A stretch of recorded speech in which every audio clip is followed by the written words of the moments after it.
so hot. What up, how you doing? Everybody likes our music. It's week 2 and I am cruising. If you doing, I'll be bruising. Okay, I'm done. That was good though. I like when I look up and Sims has a look in his eye like, uh-oh. I can tell when you're going in full go. What is up? Hey, look, we got Jonathan Picarello saying first time watching live. Let's go. That's what right. Up? Sims and Lefkoe after week 2, breaking it down. A little bit more positive this week because I think you got what? We got almost every single game right, except I got for the what? 2 night games wrong. Oh, Thursday yeah. night and Sunday night. That's so it. far, just as far as picking, and then I mean, as far as our bets go, I you're hit like all over the big ones. $1,000. I should be, yes. You're feeling good. Feeling good. Hope everybody has been enjoying their weekend. Hope your teams are good and they're not 0-2. A little bit later, we're going to get into which of these 0-2 teams has a chance to actually make the playoffs. It's dire straits. But we want to start off with the big game from yesterday. Yeah. And that was, first off, we got to thank Ford. Because Ford, you're the best. Thanks, bros. You guys are great. Build Ford tough. They don't just set the bar. They are the bar. We're going to have our big Ford players after the Denver-Dallas game. But Denver-Dallas was undoubtedly the big game of the day. A lot of people were shocked by it. Right. I only know of 3 people that picked on television Denver to win. Chris Sims, Adam Lefkoe, and Phil Sims. Big Phil did it, huh? We got a tweet yesterday that Big Phil was the only one that picked Denver to beat Dallas. Yeah, good. Good to hear for Big Phil. Did you convince him Well, of that? no, I didn't convince him. We talked about it though during the week, and you know, he is my father, and he does study the game like I do. Where if he's got downtime, he's going to sit down and watch film and go through it. And yes, we did talk about it during the week, but he had the same thoughts as me almost right off the bat. Denver wins the game 42-17 for the 5th straight year. The Broncos start off 2-0. Pretty unbelievable. Some little nuggets on this game. It was the 225th game for Jason Witten, passing Ed Too Tall Jones, hell of a streak. Yep. And Aqib Talib with a pick 6, passed Deion Sanders for 4th all-time in pick 6s. I have had Sims go back and watch 3 games of film today. Right. Broncos, Cowboys, New England, New Orleans, and Kansas City, Philadelphia. That's where we'll have detailed breakdowns. And then Wednesday, we'll have more breakdowns on other games. But Denver, Dallas, what did you learn from studying the film? Okay, what do you want me to start? I mean, I guess we got to start with the I want to sexiness, start. right? My first question is, how did Denver stop Zeke? Yes, Denver's some of the guys that we thought watching the game, right? The kid Gotsis in the middle, 99, second-year player at Georgia Tech. Sure. He was phenomenal, and he's really already he's getting in the discussion as one of the more impressive interior defensive tackles in all of football. It's all funny. 3. We got a Twitter question from Lucas Hunter that said, Adam Gotsis looks like a baller through 2 weeks. Are him and Wolf a top 3-4 end tandem? They are certainly in that conversation. Yes, when you talk about those two, then you add Adomata Peko in the middle, and then, okay, you got some good backups. But the guy that's really popped to me along with Gotsis, and you know this, I mean, hey, listen, we're not going to talk about Von Miller. He's freaking Von Miller. Yes. But Shaquille Barrett is the guy that I just look at and go, man, is he all over the place? He's amazing against the run. Even when Dallas tried to run sweeps and things outside yesterday when they realized, man, we're not going to be able to go up the middle, he just did a phenomenal job taking on Witten, taking on pulling guards, not letting the run get outside. And then he collapses the pocket a lot in the pass game as well. But I was worried. Zach Martin could push people. Tyron Smith could push people. Were they just not getting pushed? Well, I think they have a rare combination. This is a rare defense. I mean, let's not forget that. I think we've kind of brushed them to the side because they didn't make the playoffs last year. Yes. But they have a very rare combination, especially with Gotsis being the player he is because he was hurt a lot last year, and then getting a Peko, but it's a rare combination, my point, of being size and speed. And I really think that's what Dallas caught Dallas off guard. Dallas usually can handle the power teams, right? Like they handled Baltimore last year. Remember? They ran up and down the field on them. This was, I think, a little bit like, holy cow, wow, they're shooting the gaps before we can even kind of get off the ball. And they can also handle our strength. And they handled the strength. And with the crowd noise added to that, it plays into Denver's favor because they were off the ball quickly all game long. You just put out a video that said Baltimore is the best defense in the NFL, but the way you're talking about Denver's defense, it's really... Is it those two and then everybody else? I think they stand alone right now. Yes, I do. I think they're on another level even from Seattle, and I have a great respect for Seattle. For sure. You know that. But I think the thing that separates these two teams from Seattle is what I've kind of always said the last 2 years. They do more on defense. And so they might give up a play every now and then, but man, they're going to create a lot of plays too. It's not always going to be just the, slowly bend, don't break method. And when you have those three corners on the edge, and they were not scared of Des Bryant, Aqib Talib should have had 3 interceptions. Forget the one he returned to the house. If you really watch back the game, you go, holy cow, he had 2 other ones right in his chest that he dropped. We got upset last Wednesday with Mike Lombardi because he said that you can't win with Trevor Siemian. He's not really that guy. Right. In the first 2 games, Trevor Siemian's passer rating is 106.9. Has he done enough to answer the doubters? You have never doubted Trevor Siemian. I have not. And I don't, again, we all put losses on the quarterback way too often. Does he have room to grow? Did he take a stupid sack yesterday in the game? They ended up making the 50-yard field goal. He took a stupid sack at the end of the game against the Chargers. But at the end of the day, when people are open, he hits them every time. He makes a few plays off schedule every game with escape in the pocket, throwing it on the run. He throws a great on the run. He can run for a few first downs, ran for a touchdown in week 1. And yet they have an offense. And the next story of the game, though, forget Trevor Siemian. Their O-line whooped the shit out of Dallas. Really? What Ronald Leary was like, old teammates, eat crap, here you go. Wow. He killed it. How are they when Garrett Bowles went out? By the way, it's a high ankle sprain, so it's not going to be too serious. Huge, but they managed without him. They really did. Hold on, I want to pull up. Menelik Watson was great on that side. I think a lot of their center, Paradis, he's one of the best centers in football. I just don't want to mess up these names because they actually are in the New England, we're going to substitute a few linemen every now and then and keep you fresh. That's really? Yes, they have been doing that. So Ronald Leary, when Ronald Leary came out, they put a guy named McGovern in, number 60, who I'm not going to sit in here and talk to you. I'm pretty sure he was a rookie that was taken the first few rounds. He's from Missouri, right? So Connor McGovern, right? Exactly right. So I can't say I'm going to be able to sit here and evaluate him as an offensive player in the NFL. Like I got a ton of film on him, but it was impressive. Bowles got hurt. And what else did they do? They moved McGovern at one point to left tackle as well. So he was a 5th-round pick last year, McGovern. Okay, great. And then you had Jermaine Barbary. Yeah, Alan Barber. Another guy who gets in the action. And they so annoying the Eagles traded him. Because that's what they've done. And then you talk about like guys like they have depth on this line now. So one injury. They traded Sombrello too. I know.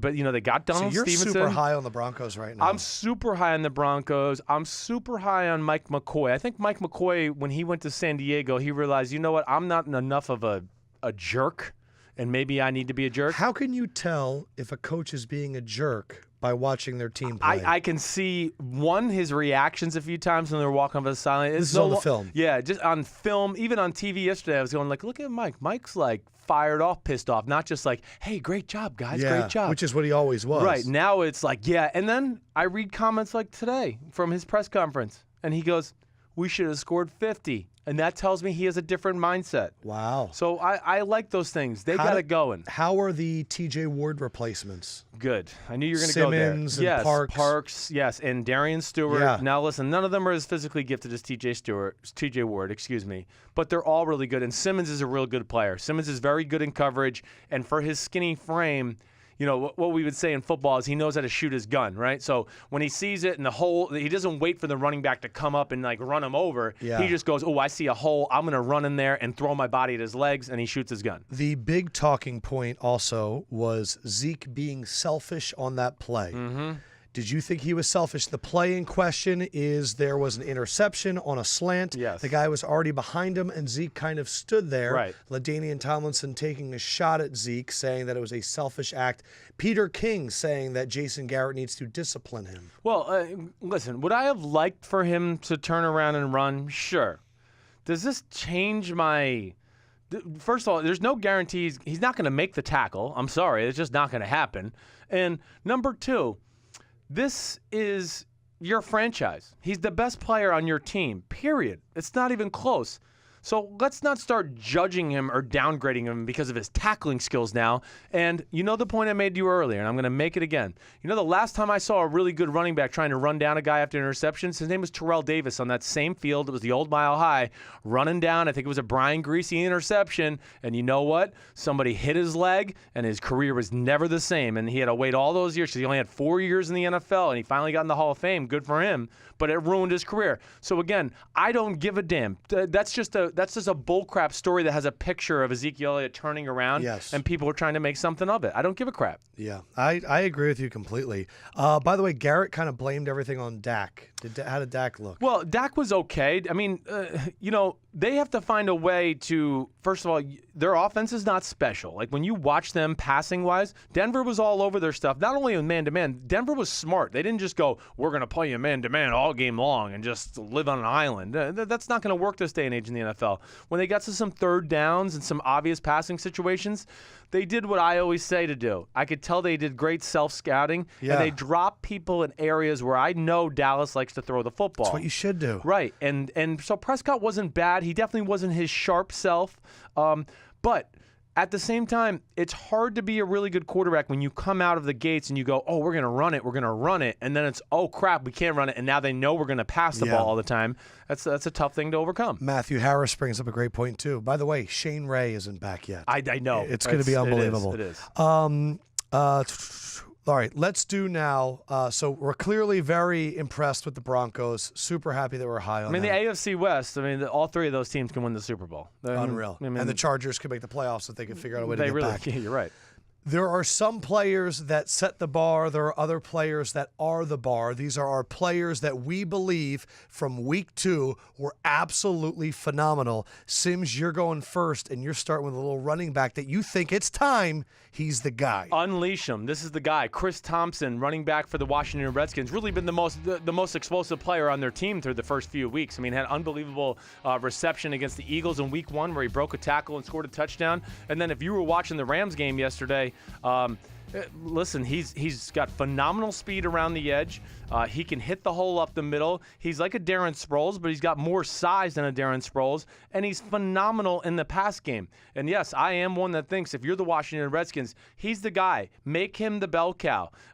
He's young, so what? He's the one guy I look at and go, when that offensive line gets it rolling, he can take advantage of the holes that they produce. All right, Sims loves the speed guys. Yeah. I love men with size.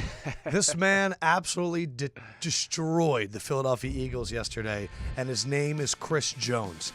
3 sacks, 2 forced fumbles, and he caught a pass off the head of a running back for an interception.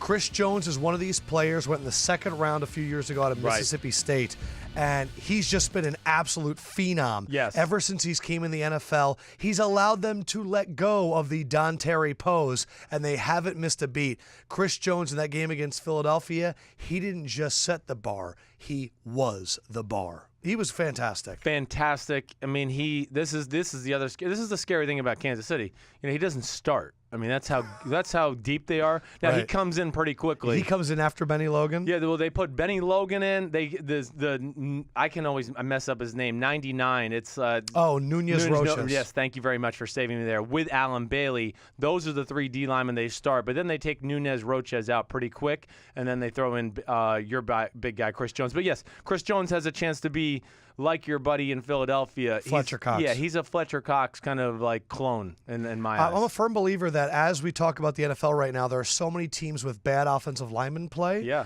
And partially because I'm looking around these defensive lines and I'm seeing these 6'6", 310 super athletic defensive linemen that have decided probably early on, how about instead of getting hit and protecting my quarterback, I'm going to be Tyron Smith, but I'm going to go at the quarterback. Yeah. I really think that's part of the issue right now with linemen play. I don't disagree with you, Lefkoe, and I think all the you add into that the lack of practice time, which offensive line needs practice time. They have a lot of calls and things they have to work out at the line of scrimmage, and along with that, they're a step behind in college football. But I would say if there's 2 things that jumped out to me about a theme for the first 2 weeks, we talked last week how I think the referees are being a little more liberal and letting the DBs make contact on receivers, which I like. I really do. I'm so sick of hey, he touched him with his fingernails, free 50 yards. And then the other thing I would say, the teams that we see are 2-0 or up there, all have good offensive line play. At least the really quality teams. You want to go through, you go through Raiders. New England Raiders, Kansas City,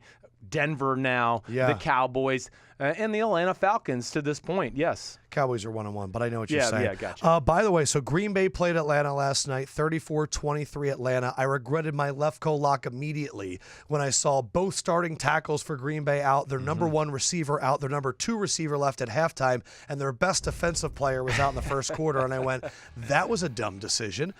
Anyway, Matt Ryan looked good, and we're getting a lot of crap because we are the podcast that says Aaron Rodgers is the best quarterback of all time. It was close. You almost got it.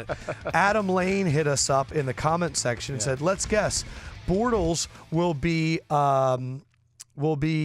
like yelled at for turnovers, but Rodgers will be ignored.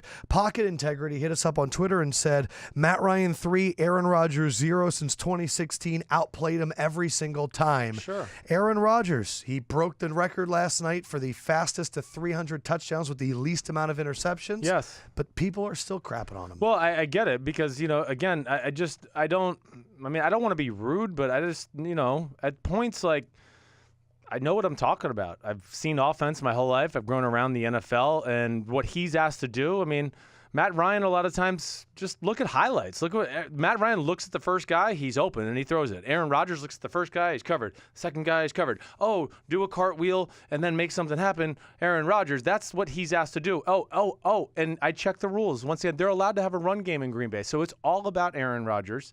And Aaron Rodgers is the greatest quarterback I've the other ever thing too, seen. Again, they were dominated. There's no doubt about it. That Atlanta defense is legit. But he can't block them. The first interception, Chris got shellacked Geronimo last night. Allison, they showed him stopping, okay? And when you're against that good of a defense, it's going to be tough. That's a horrible matchup. They're never going to beat Atlanta that way, especially on that surface in there. No. You have been one of the first people to come out and say that Atlanta's defense could be better than their offense this year. Yeah. But after what I saw last night with that running game, could we have been too hard on the Falcons' offense? Because I liked the play calling a lot last night, and Devontae Freeman, man, he hits that hole. He does. So is Tevin Coleman. No, they're phenomenal. I think, though, more than not, they have proven me wrong to a degree to this point. But I'm not sitting here going to anoint the Green Bay Packers king of the run defense or defense in general, especially without Mike Daniels. Gotcha. And you know what? We found out also after week 2, Seattle's offense sucks too. So maybe Green Bay's defense isn't all we cracked up to be from the week 1 showdown.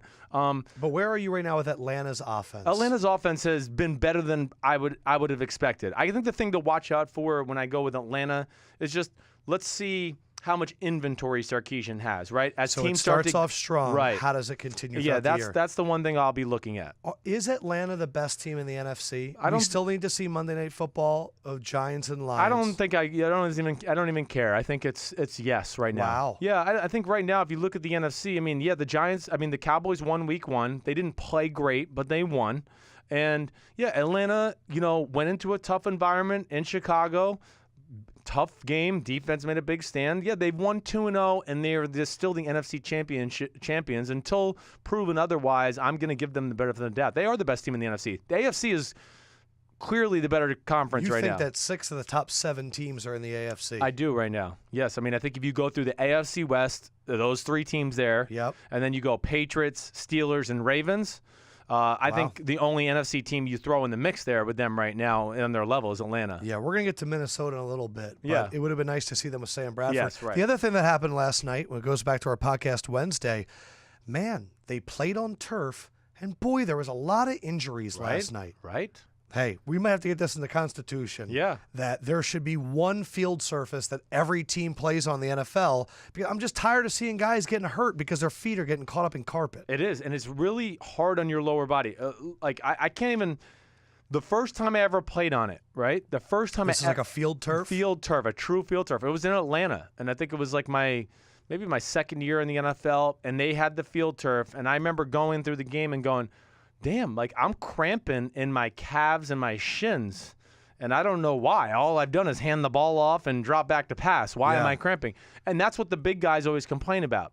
It's the reshock, right? And when you're applying force into the ground, you have rubber underneath you, it shoots it right back up into your body. And I do think that's a huge issue, along with the cleats maybe getting stuck in the material from time to time. Yeah. And, of course, it's worse for when your head hits it, too. So, again, the NFL, they could talk about player safety all they want, but their actions don't say that. They don't care because at the end of the day, I want field turf so I can make more millions of dollars to have concerts on the field and college football games because my $400 million I make a year is not enough with my $3.1 billion team. I need more. I will say this, though. That stadium looked amazing. It is amazing, yes. And it was really cool when they put Collinsworth on the big screen. He said, "Hey, Atlanta," and they all cheered and stuff. That was awesome. All right, let's go to the other team that we thought was going to be a big team in the NFC, and that's Seattle. Yeah. Seattle takes on San Francisco. Surprise, surprise, a Lefkoe lock didn't work out. I should have known. I mean, they were up 6-0. They were just blowing opportunities to put points on the board. Seattle goes on to win 12-9. This Seattle offense, Chris Carson, 20 carries, 93 yards. He'll have to be the guy going forward. They started moving the ball towards the end when Russell Wilson just began running around. Exactly. Can this Seattle offense come to life, or is this going to be an issue all year round? It's never going to be a dominant offense. I think they can come to life to a degree because they'll find their little new formula for the year. That's kind of what always happens every year. They got to find the way they're going to play these games and find their routine as far as what is it going to be. But, again, I was just starting on the film before we started this. Yeah.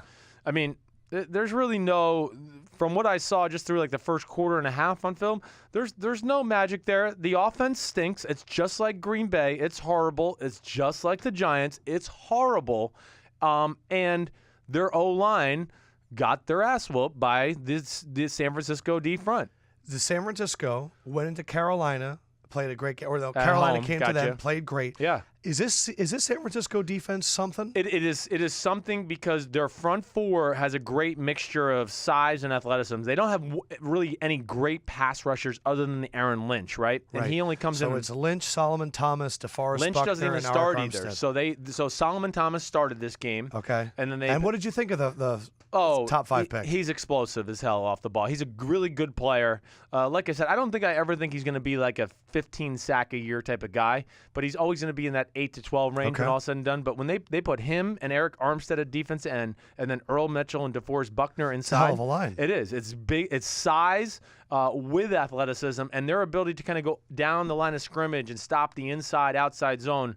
It's phenomenal. And, of course, they didn't have Reuben Foster, who's really their best player. Seattle's defense made life miserable for Aaron Rodgers. Yeah. This week, Brian Hoyer goes 15 of 27 for 99 yards. So if you're a quarterback, Seattle is a hard team to play. Yes, they are. But Carlos Hyde goes 15 for 124 and averages 8.3 yards a carry.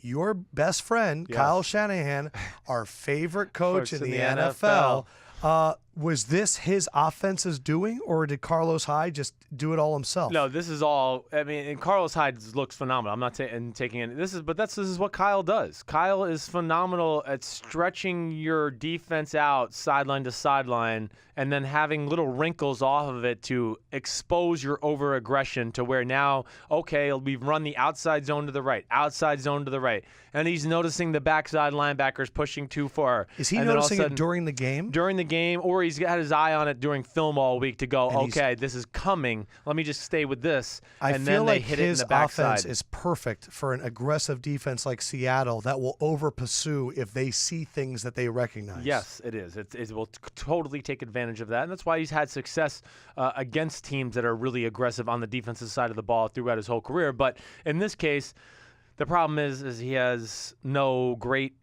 quarterback, which, listen, there's a part of me that still wishes he would have took Patrick Mahomes with the third pick of the draft, okay? Damn. Because, if he doesn't get Kirk Cousins this year, what happens? What's going to go on then? We're going to be stuck with Brian Hoyer part 2. We're going to go with C.J. Beathard. I mean, I don't think C.J. Beathard's the answer. Kyle would argue with me. I think he thinks higher of him than I do.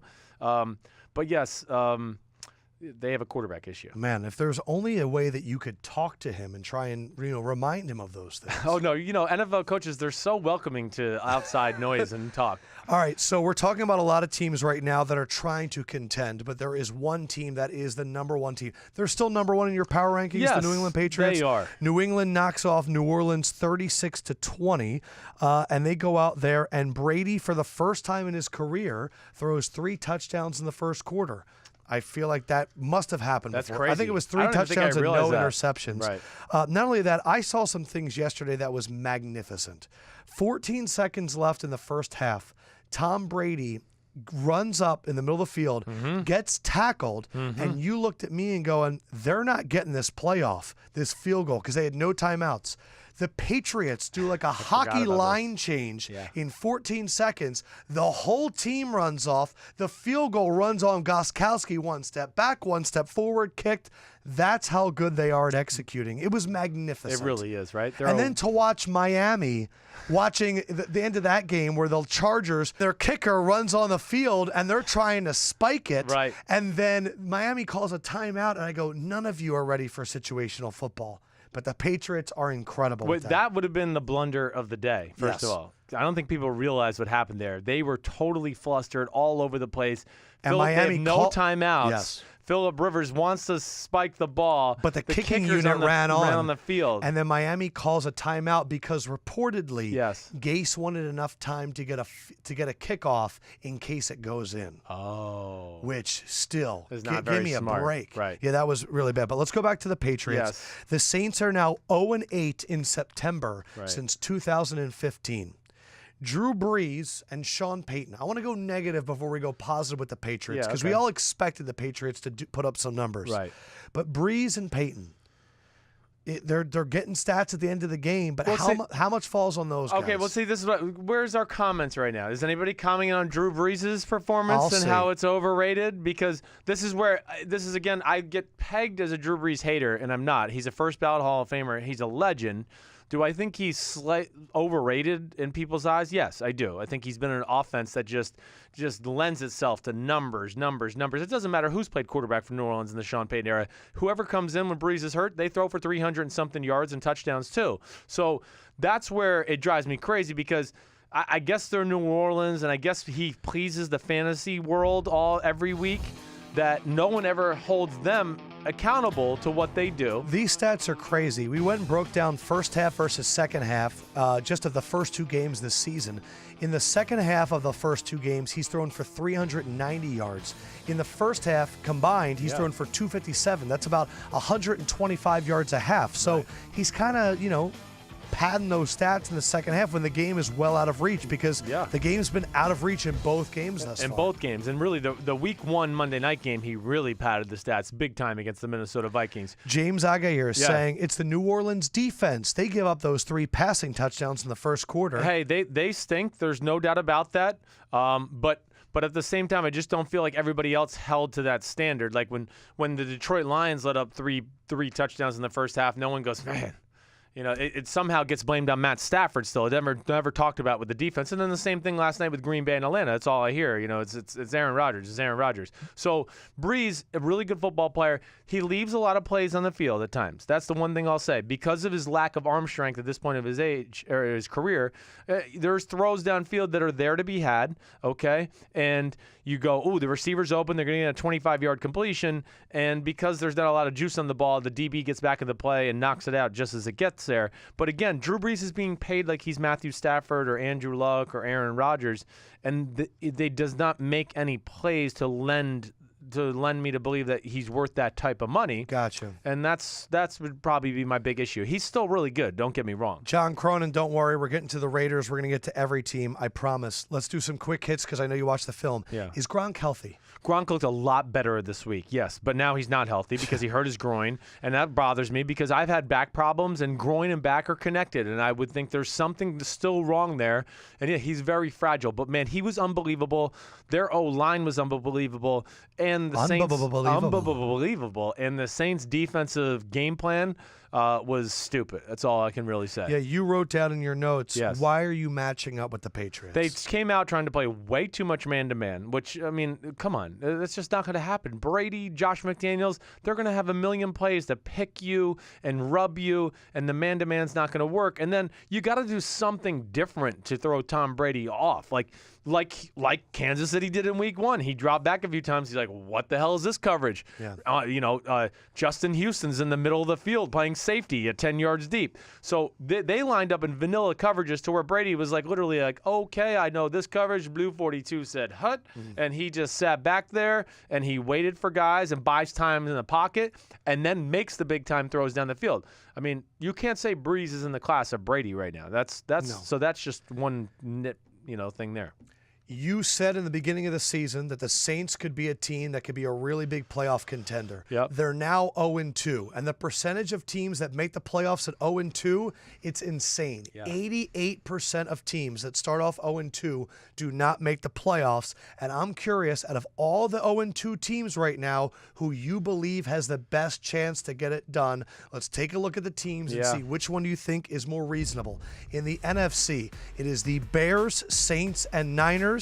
In the AFC, the Jets, Bengals, Browns, Colts, and Chargers are all starting off at 0-2, and we're waiting to see about the Giants after tonight, what happens there. But of all the teams that are currently 0-2 before Monday night, who do you think has the best chance to make it to the playoffs? Well, the funny thing is I saw this stat a little earlier, which actually jumped out to me, and I had no idea you were going to do this because I guess there's been the last 4 years, there's been an 0-2 team make the playoffs the last 4 years in a row. So then they have a chance. So, but the two teams, there's only two teams on that list that have a chance in my eyes, and that's the Saints and the Chargers still. Now, the Saints are really scary, of course, at this point. With that defense, I find that hard to believe. The Chargers are a team that I do think the defense has talent. Phillip Rivers, they probably should have won the game yesterday. And they're 2 field goals away from going to overtime and then maybe winning Sunday's game. Like yesterday, I have no problem saying like they probably should have won the game. The first game, they got dominated and they just got lucky. Denver messed it up trying to close the game out. Do you think the Saints or Chargers will make the playoffs? I would say no. I don't think that's going to happen this year. I think I'm pretty confident in that. I just don't think I think the Saints defense has to scare you, and then them without a Willie Snead, which I think can't go overlooked, right, is scary. And, I just look at their schedule and go, man, Carolina, the Dolphins, bye week, Lions, Packers. They're just going to be in too many tight, close football games where I just go, man, I don't have enough faith in their defense. And then Drew Brees can't win a shootout every week. So I would say no. There are still 14 games left, but those teams starting 0-2 this season at this point seems to be pretty much over.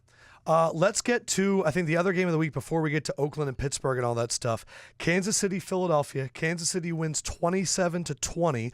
If you'd like some little nuggets here about the leading rushers on both teams. Kareem Hunt, 62 of his 81 yards in yesterday's game came after contact. The dude is physical. Yes. He is strong, and Lefkoe picked him as his rookie of the year, and he's looking really good right now. Yes, it is. The leading rusher for the Eagles in the first 2 games is Carson Wentz with 61 yards. It is a scary, scary sight for the Eagles right now. You have watched the film. First off, D. Ford says that they call Wentz smaller Big Ben. Is that accurate? Yeah. Do you like that? Smaller Big Ben with a little more athleticism. But that is very accurate. If you think Wentz, if anybody out there thinks Wentz is the reason the Philadelphia Eagles are losing, then they need to reevaluate what you're doing when you're watching the game. You might be too intoxicated, okay? Because he is the offense at this point. He really is. There's nothing to talk about. How bad is the offensive line for the Eagles? The offensive line, the offensive line is not horrible. It's not the offensive line. It's the lack of a running game. There's lack of a true downhill running game. It doesn't exist. It's always some gimmick, gadget, So you mean it's never 2 guards turning the corner and pushing people. It's like never a little misdirection counter to It's Darren always Sproles going around the edge or speed sweep this way. Were you surprised that LeGarrette Blount, he only had 1 carry yesterday, was called back for a holding, that he didn't get any carries yesterday? I mean, I would think he would get a few more carries than that, yes. Especially, listen, I don't know. I don't know what to say about that. I mean, Blount does have a role for me, but I just don't know if your team is willing to go down the wormhole of what you have to do to make LeGarrette Blount a part of the offense, which is being in some power running formations and let him work his size and physicality for more than 1 or 2 carries a quarter or a half or a game. You watched the film. What did you think of Doug Peterson's play calling? It's a little too basic for the second week in a row. And I would say this for both sides of the ball to a degree. Well, surprise, surprise. But Andy yes. Reid taught Doug Peterson. Yes, there's a little too many repeat calls on the offensive side of the ball. There's definitely some tendencies in certain formations. Already. Week 2. Definitely. And they played man-to-man against you guys a decent amount, but when they did play zone, they were ready and sitting in the areas that Wentz was just like looking. Washington did. Not as bad as Washington, but yes, there was certainly enough of that. And then I think the other thing that jumps out to me, Lefkoe, about your Eagles is really you got 3 of the same receivers. It's like they made the same guy, and they were just like, we're going to give this one, though, a little more size. There's Alshon Jeffrey. We're going to give this one just a little more quickness, and that's Nelson Aguilar. And then they go, we're going to give this one who's really stiff, just speed to run straight, and that's Torrey Smith. But they're all the same guy. There's nothing really to them. They don't create any separation. The biggest separation of the game, if you can remember this play, is one of the first throws to Torrey Smith. He had an in-cut. Yes. And Torrey Smith caught the ball and tripped and fell. And he could have gone the whole way. It probably would have been a house call. I'm happy that Zach Ertz, it's finally the breakout season for Zach Ertz. Yes. We've been waiting for it. Right. Fletcher Cox, Brandon Graham, absolutely phenomenal. Yep. It's funny that I thought Kareem Hunt's big run happened when all of the starting D linemen were out of the game. They did, but it wasn't their fault. I looked at it closely. It wasn't the D-line's fault. It was a good play design, and then it was Jenkins having to fill the hole. Yep, and then one-on-one with Graham, the safety. Well, yeah, and it's really not even one-on-one Graham. I would think the guy at fault was really Hicks. Okay. Hicks is the backside linebacker. He had no gap contained. He was supposed to be there to clean up the trash, and I think he got scared of the Kareem Hunt cutback, and he didn't get to the hole in time. How was the Chiefs' defense without Eric Berry? It was pretty good. I mean, the Chiefs' defense. Who fills in for him? They do it a different bunch of different ways. Whether it's Sorensen, number 49, they throw in like guys like Eric Murray, number 21, a corner out of Minnesota. They do it a bunch of different ways where they just kind of mix and match personnel all over the place. Your defense was awesome in the game. Yeah. So I mean, Brandon Graham, Fletcher Cox, they whooped the crap out of Mitchell Schwartz. I mean, Mitchell Schwartz really struggled all game long. How serious should we consider the Chiefs? The Chiefs are serious. I think this is the one thing. I mean, the Chiefs still have to continue to be aggressive in the pass game because they're a lot like you. It's a lot of, in my world, we would say trick 'em and dick 'em. In the football world, there's a lot of that, right? It's speed sweep with Tyreek Hill. It's speed sweep with Kareem Hunt. It's fake that and the shuffle pass to Kelsey. They have some phenomenal football players. There's no doubt about that. But they still have to find more ways to throw the ball down the field. And Alex Smith is trying to do that. It's not natural to him. So he's trying to fight through that urge. And then their defense is just, they can make plays. There's plays to be had on them. But, man, they got a lot of scary dudes out there. I mean, whether it's your guy Chris Jones, who you just talked about, yes. Dee Ford and Justin Houston are phenomenal. And then you go to Marcus Peters and Ron Parker in the middle, and you go, damn, they got a lot of good freaking players out there. All right, so Kansas City is definitely legit. Kansas City's for real. The one thing that's driving me crazy, can I get this off my chest real quick? People are like, I've heard a lot of people on TV last night like, oh, Alex Smith deserves more respect. Since October 7th of 2015, he's 23-4. Or something like that, right? Okay, great. We're giving Alex Smith respect. But nobody's disrespected him more than his own team, the Kansas City Chiefs, who basically traded everybody to go get Patrick Mahomes. So they saw something to not respect. So we can't talk out of both sides of our mouth. That's what I just feel like in the media sometimes. It's so spur of the moment. Oh, they're 2-0 and Alex Smith's numbers are okay, so he's great quarterback now. Yeah, I will say this. There is it does feel like a very clear divide between the AFC and the NFC teams. It does seem like it, right? They seem more talented. They seem bigger. They seem faster. Better coach, too, I would say. All right, let's stick with another Kansas City, the other AFC West team that we know is very legit. Yeah. Oakland Raiders go out there and do what they were supposed to to do. Yeah. 45-20, getting through some bad Jeff Triplett calls. Oh, that's right. You really should start right there. Let's start with that guy. Is he the worst ref in the NFL? He calls an unnecessary roughness on Bruce Irvin. For tackling Forte too hard? I mean, he literally tried to keep the Jets in the game. Yeah, it was a little ridiculous. I agree. And it looked like it was about to be just a complete, total blowout. It was 14-0. Bruce Irvin makes that tackle on Forte, like you said. On third down. And because Forte's older and a little more frail, he looked like a rag doll when he threw him down. It was like, oh, personal foul, tackling too hard on 51. And then they score a touchdown like a few plays later with Jermaine Kearse. But the Raiders are legit, man. There's no doubt about it. I think the thing I'm most impressed with that game is just they didn't really they didn't fall asleep at the wheel. They didn't go, oh, it's the Jets. We're going to... Cordero Patterson almost fell asleep as he was running for like a 50-yard touchdown. But he woke up and he got in. But, I mean, as a team total, they were ready to play. And, I can't help to just look at their team and go, man, they're big on both sides of the offense and D-line. And then they got skill guys and playmakers where the game is important to them. I mean, you could tell, like, Crabtree, Carr, Cooper, Marshawn Lynch. Richard, Washington. Right, they all run game. with a purpose. Yeah, and they're on the sidelines and like, damn, we should have scored, or yes, we did score. And then you go to the defensive side of the ball and you got a guy like Khalil Mack leading your defense who's like, what, I'm the best defensive player in football? I could be better. I mean, it's just, so that lends itself to everybody else playing better. Carl Joseph showed up a lot in the game yesterday. It was good to see Gary and Conley out there. I'm excited to watch that Malcolm film. Hero says they didn't go near Conley. How good was he? Yeah, I haven't got to watch that film yet, but if our guy there checks in on Wednesday again, I'll give him a good answer. Sean Ostrowski tweeted us, how good has Todd Downing been to start off his career as an OC? Looks super impressive. Super impressive. Now, their offense was good to begin with. I do think he's added a little more variety to their offense maybe than they had the last 2 years under Bill Musgrave. But to me, they're like a team where I'm not going to say they're as complex as a New Orleans or a New England. They have a good blend of we know what we are. We're going to do this really good, and then we're going to have like 8 or 10 wrinkles every game to throw you off balance, and I have a lot of respect for that. Who's a better wide receiver, Crabtree or Cooper? Yeah, that's a good question right now. Crabtree, the one thing I've been saying for the last 48 hours to anybody, like he's the best 50-50 ball guy in the league right now. It doesn't if Carr throws it up to him and he's covered, man, he's got like monster hands and he just clamps that thing in there and catches it. I would probably go with Crabtree over Cooper right now. Cooper's just a little too inconsistent. I don't know what it is. Yeah. Is Todd Bowles going to get fired mid-season?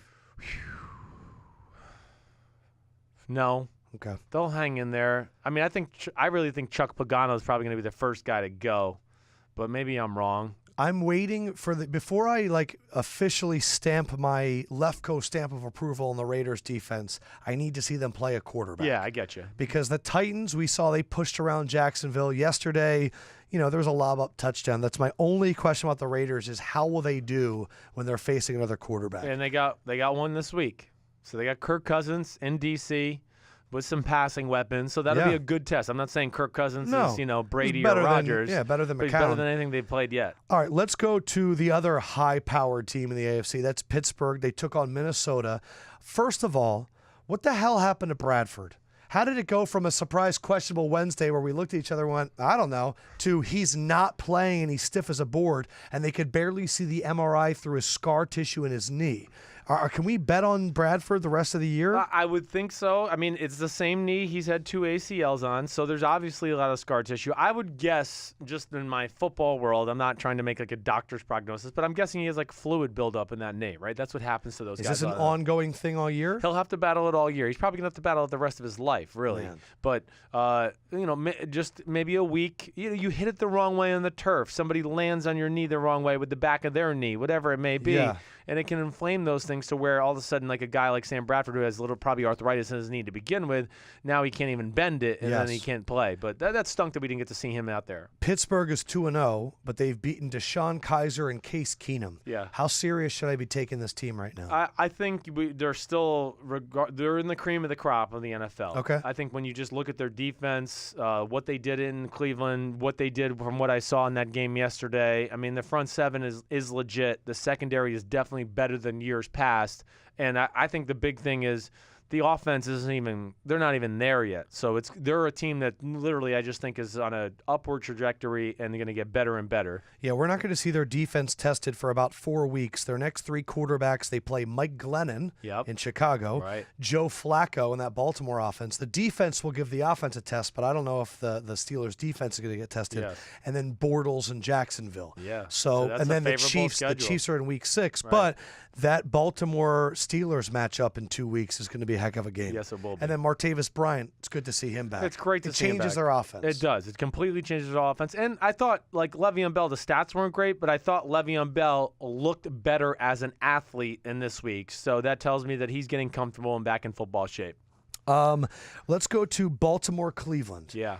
You've been high on Baltimore all offseason. Yes. And there are some statistics, mainly the turnover point statistics, that has your attention right now for this Baltimore defense. Yeah, they're sick. I don't think I've ever seen a stat line that says we've let up 10 total points for the year and we've caused 10 turnovers. I mean, that's insane crap. I don't care what quarterbacks or what team you played.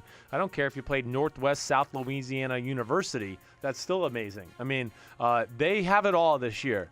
That's why I say it is a good conversation between them and Denver for the best defensive football, because they have tremendous size as usual, but they have speed finally at the skill positions on defense, and that is going to be a big difference maker, especially if they want to be able to stop the New Englands in the playoffs and stop Big Ben in big games like that. It's the first season where you're not going to look at me and go, I mean, Sharice Wright is on an island right now. Exactly right. They finally have secondary guys, Jefferson with Weddle back there. Yes. You love Brandon Carr, and Marlon Humphrey's proven you wrong. He is. He's proven me wrong. That's right. Ozzie Smith is saying, eat that crap, Chris Sims. Shut your mouth. Alabama kid. Report. But if you like that 10 turnovers, 10 points thing, you might like this one more.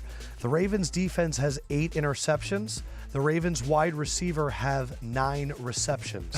I don't know if I the like defense has almost as many interceptions as the offense has catches. Hey, this is what happens, though, when you have a team that's elite on the one side of the ball, and then they realized, oh, crap, Joe Flacco might not be very good the first few weeks. And when it's just beaten in your head by your defensive coordinator, like, you guys got to carry the team the first few weeks. Joe, we got to get Joe. We got to help Joe. He's not going to be ready. Yeah. And when you have guys like Suggs and Dean Pease and all those guys rallying the troops like that, that's a scary group. Baltimore's one of those oh shit teams. When you walk on the field, you go, oh shit. You've been on a team where the defense had to carry the offense. Yes, I have been. Yanda's out for the season. Marshall Yanda. That's where we got to go. That's huge. I mean, Yanda is in the conversation for one of the best guards in football. Now, they've lost him. They lost Ricky Wagner in free agency. They lost their other starting guard in the preseason, Alex Lewis. And they lost John Urschel, who retired. So it is a little scary to me when Can that Baltimore offense make this team a Super Bowl contender? Because the defense is there. I do think that it can be still a Super Bowl contender. I think there's 2 things that I like. I think Marty Mornhinweg he's a good offensive coordinator. I'm not going to sit here and try to lie to you and say he's Sean Payton, but he's very good. So they're going to have enough of a drop-back pass offense. And then the fact that they do have Greg Roman doing the run game coordinator, I do think that they'll be able to hold it down enough to at least make plays and stay in games with that defense. Kaiser goes out with migraines. We had Ringo Andrews say, I can't even watch a game with a migraine, let alone play. But what do you think of Kaiser thus far? Yeah, Kaiser did some good things in that first week. Yesterday, again, let me go back and really give you a deep dive if you check back in with us Wednesday. I mean, you couldn't dial up a harder place for a guy to play a second game. If you didn't hear me last week, Baltimore, other than Seattle, is the second loudest outdoor stadium in the game. And then when you have to deal with a defense that's that talented with all the creative things they do on the defensive side of the ball, it's not easy. The one thing I'll say about him, Lefkoe, he of course does have big play potential. His size and fearlessness in the pocket show up as well, and that's a skill, because I could show you a lot of clips of, let's say, Alex Smith in the Eagles game where I wouldn't go, man, there's a 20-yard in cut. Would you just stand there and throw it, and you might get hit? Yeah. But instead he looks at the rush and tries to get away, where Kaiser's just like, what? I'll stand there like a man, and I don't care. I'm going to throw it in there, and, oh, I got hit? Great. I mean, I respect that. We briefly talked about Miami versus L.A. Chargers. Miami gets the win 19-17. Where is Jay Cutler at this point from what you saw yesterday, other than madly in love with Devontae Parker?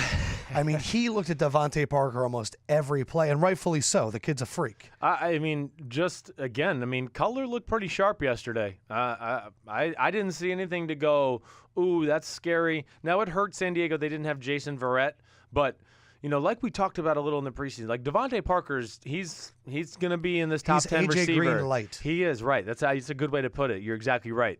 He's probably not as fast, but does a lot of great things, catches those balls down the field, and he's the perfect combination for a guy like Cutler, because if Cutler does step up in the pocket or buy a little time and he goes, oh, he's one-on-one, he's going to give him a chance to go get the ball down the field. And then Cutler's touchdown pass, was that to Kenny Stills? Yes. I mean, that was sick. That was rolling like one right, hitting Stills, crossing across the back of the end zone. And he wasn't even open when he threw it. He came out the back door and hit him. That was one of the better throws of the game. How is Phillip Rivers with Keenan Allen and all of their receivers and Melvin Gordon? How are they only putting up 17 points? Yeah, that's something I'd like to go back and look at. Now, that's why, like, week one, they got their butts whooped by that Denver team. You got to look at the context of the game and what happened at the end that made the score look closely. But yeah, that'll be something I can give you a better. Because it's the second game in a row. I know Denver was tough. The second game in a row where I'm going. They moved the ball, but they could never. Once they got to that fringe field goal territory, they usually got pushed out. They couldn't run the ball yesterday against Miami. And then, listen, our man missed 2 field goals. I mean, at the end of the day, they could have won the game. And Miami's a better football team than they were last year, and they were in the playoffs last year. Tampa Bay didn't have to play week one, just like Miami. They go out there and absolutely shellac a Chicago team that was really impressive in week one against Atlanta, 29-7. Is it time to bench Glennon for Trubisky? I think it is. It's like what we talked. Like, why are we delaying the inevitable? I don't understand. Because Glennon's going to protect the ball more than Trubisky. Yeah, then that's what he did yesterday. I know, right? Oh, wait, he threw a pick six. Oh, wait, he threw the one to Quan Alexander to start the game, and he really got them off to a bad start. So that's my point. You're exactly right. So if that's the reason he's in, then put Trubisky in, because that's not holding true. He was bad in turnovers in preseason game number 2 and number 3, Glennon. Trubisky protected the ball all preseason, oddly enough, for a rookie quarterback. And you have an offensive line and an offensive coordinator in Dow Logans that I think will know how to protect Trubisky the right way and get him in a game plan that's going to make him feel comfortable. But I'll stand by that again. What are we waiting for? So you're not going to the Super Bowl, Chicago. This just in. The Bears aren't going to the Super Bowl this year, everybody. So get it started now, because it's only going to help the team next year when he's had a few games. You don't wait until maybe an easier part of the schedule? You can't wait. Just go. It's okay. There's no easy way into it, matter what. Why would they want to keep it? Why would they want to keep Glennon in I don't know. I don't have an answer for you there. It's obviously a John Fox little thing there, because he seems to be more adamant about it not happening than anybody. Now, Tampa Bay. Are they? We're always worried about them being a contender. Right. We never know if they have all the pieces. If their defense is the question. I mean, that's really the big deal. And the way they looked yesterday, I mean, Quan Alexander getting that interception early, which was a bad decision by Glennon.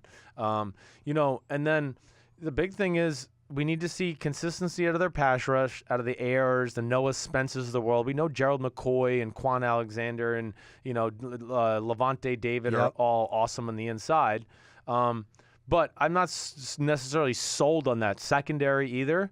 And I won't lie to say that I'm actually sold on Mike Smith, the D coordinator. Like I've told you before, he's running the same defenses that I was playing against him with in 2005, and that's not always a good thing. Tennessee rights all their wrongs from week one, and they beat up the Jaguars 37-16. A lot of people were calling us out on Twitter, including BDubs88, saying, is the Titans' offensive line still overrated, or did their performance against the Jags front seven change that? Hashtag fact or fluke? Yeah, that's a great question. And yeah, I mean, listen, that was my fear after watching that game week one. I just went, man, are they as good as I maybe have crowned them to be, or we both have crowned them to be over the last few years? And I raised my concerns about the guard play.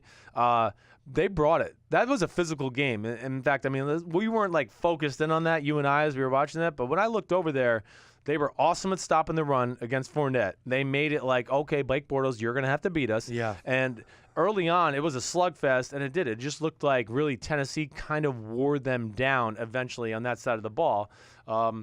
they're a good football team. It's just how good are they? I think it's so hard to evaluate the Titans' defense because in week 1 they played Derek Carr, Yes. which he could do anything to you. Right. And week 2 they played Blake Bortles, who can't do anything to you. No. Blake Bortles in quarters 1 through 3 was 11 for 25 for 89 yards. In the fourth quarter, with the game well in hand, 9 for 9 for 134 yards. There you go. And that's Blake Bortles. That is exactly right.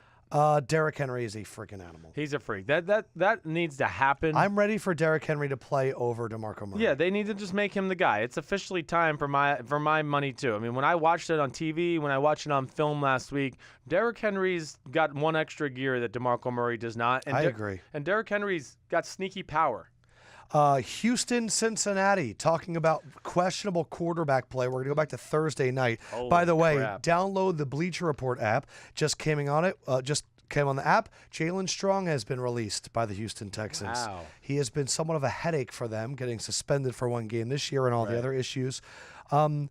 I just want to quickly note about Marvin Lewis. Of the 5 longest tenured head coaches, Marvin Lewis is the only one without a Super Bowl. In fact, despite being the second longest tenured coach behind only Belichick, he has yet to win a playoff game for the Bengals. Yep. One other fun note, of all of the Houston players to hold the ball, Clowney was the fastest runner in that fumble return.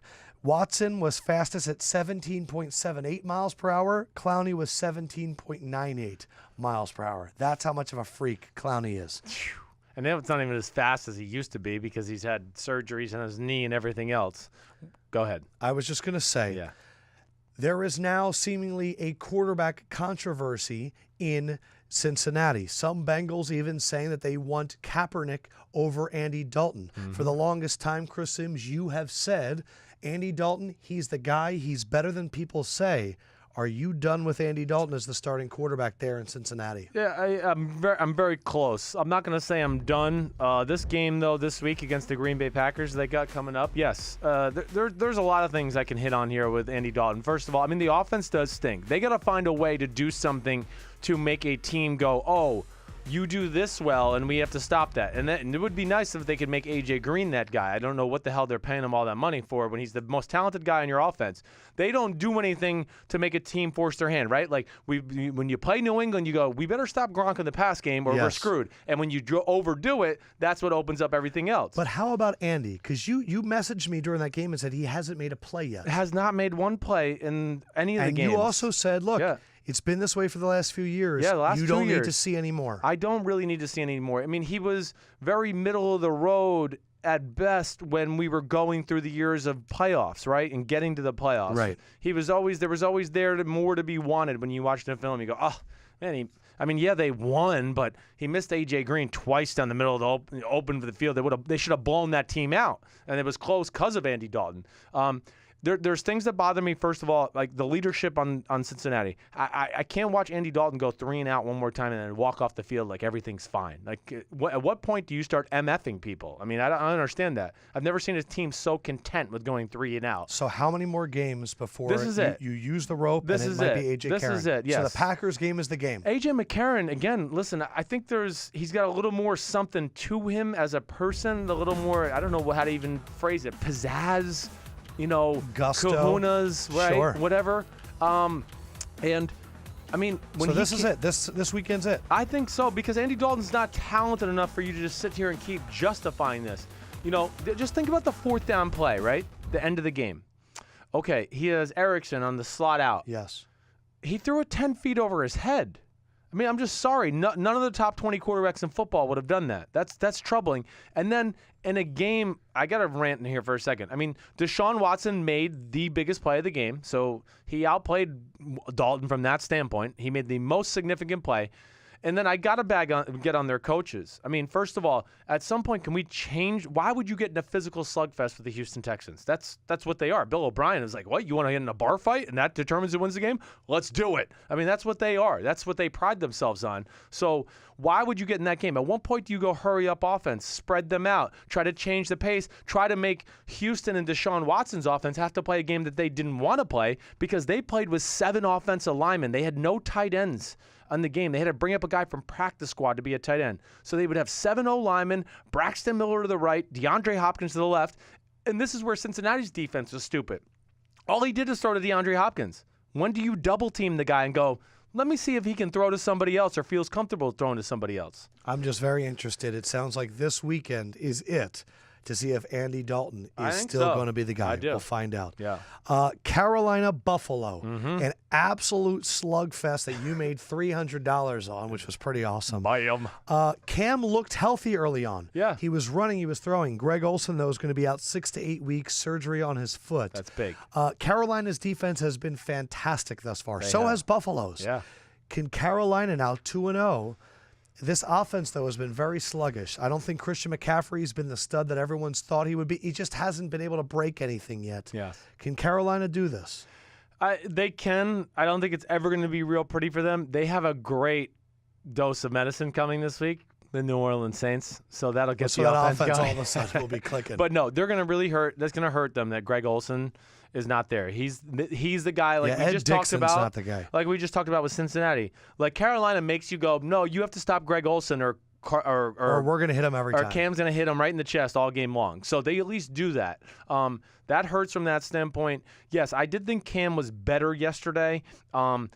He missed a few throws late in the game. He was also under attack. That's where we got to go with that. That's where I wanted to go because really, I mean, it showed that Sean McDermott knew the Mike Shula offense. He exposed the protections a number of times, I thought, when we were watching on TV, just going, oh, he knows where the line's sliding. He knows where the back's going. He's made it look like he's going to pressure this side. And then he came the other side, and Carolina was like, oh, crap, what do we do now? Yeah.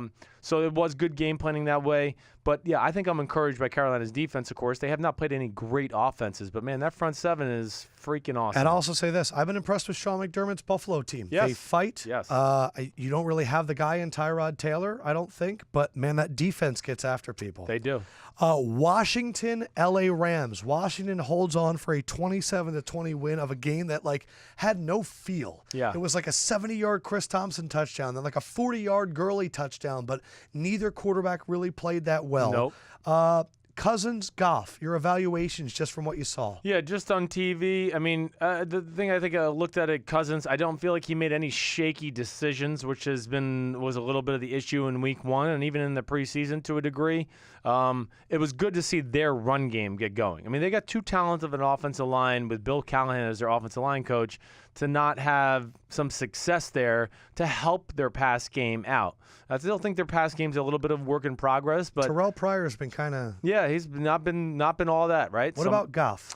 Goff, I thought I liked what I saw from Goff again yesterday. I mean, the interception at the end was horrible. So that really kind of ruined a solid day. Yeah. But when I watched Goff, and again, I'll give you another deep dive on Wednesday, I don't at least watch him like last year where I just go, damn. I mean, he's scared in the pocket, and he's missing open receivers. Poise. He has poise, and when the receivers are open, he has hit them. Yes. You're right, which is definitely a step up from last year. No doubt. I think the big thing for me was Gurley looked like rookie year Gurley. Yes, he did. He looked like he's back in the fold. McVay will get it going. And again, to Gurley, to his defense, because we've been critical on him, hey, when the defense actually has to worry about a passing game and a Gerald Everett who's good and Sammy Watkins and company, it's amazing what it can do for the run game. And Cooper Kupp is looking like a hell of a player White right boy now. supreme. The one game that we're saving for last before Monday Night Football is Arizona-Indianapolis. Arizona comes back and wins in overtime 16-13. Carson Palmer, though. Wasn't good. Yeah, what's the plan there? Do you start to look to move on from him? I would think that it's in the back of Bruce's mind. Like, if they lost yesterday, I would have been interested to see where it goes.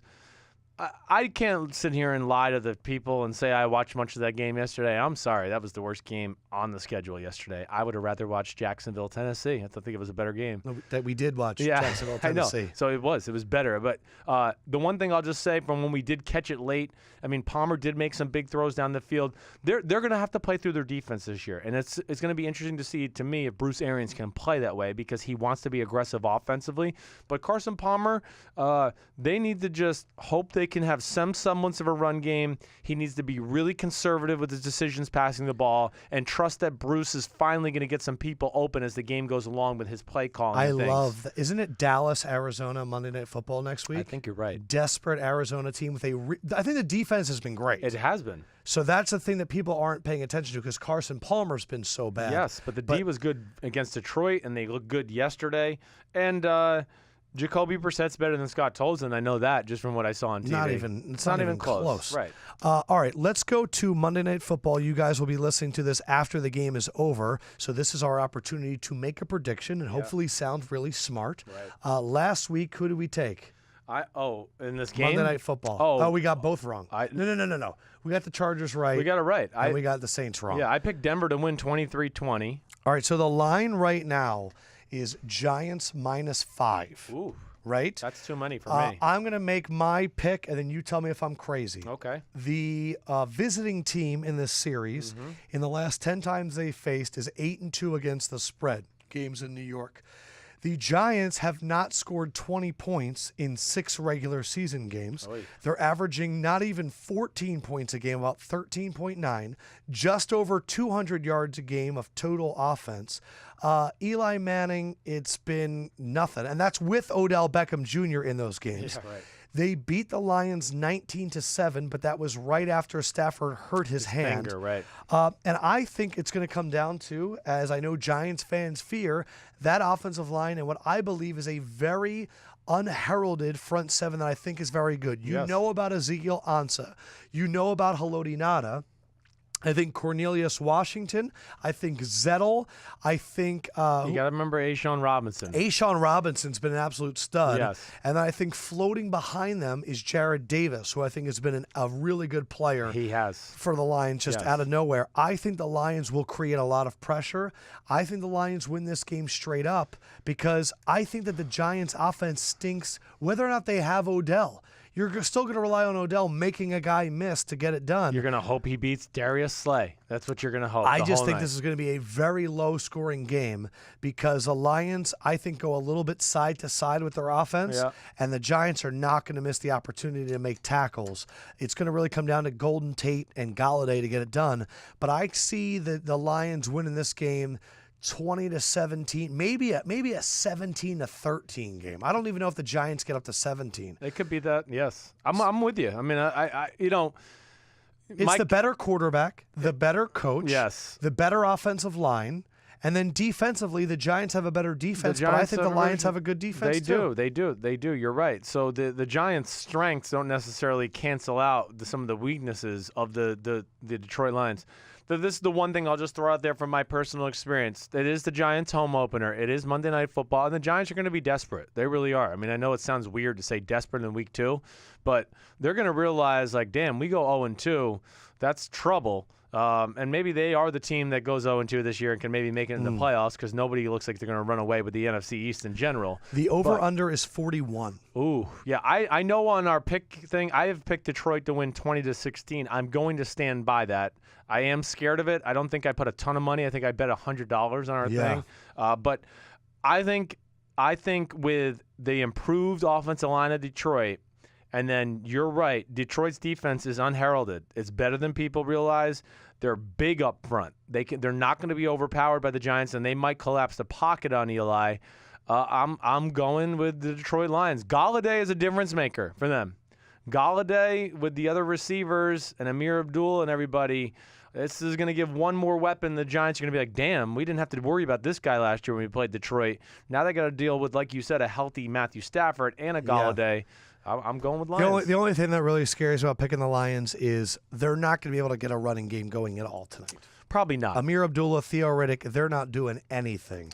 But, man, if the Giants lose this game and then 1 o'clock next week take on the Eagles, I mean, they could start off 0-3. They could. But it'll be very interesting. Where's the Eagles game at? Philadelphia. Oh, baby. Man, everyone, though, is paying attention to Odell.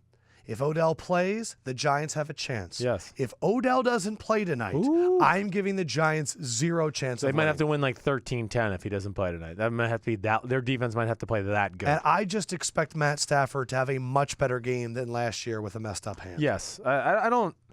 hey, you're going to listen to this tomorrow. We're either going to sound really smart or really dumb. Yeah, I mean Stafford. I'd be shocked. He's an animal right now. He's Aaron Rodgers-esque.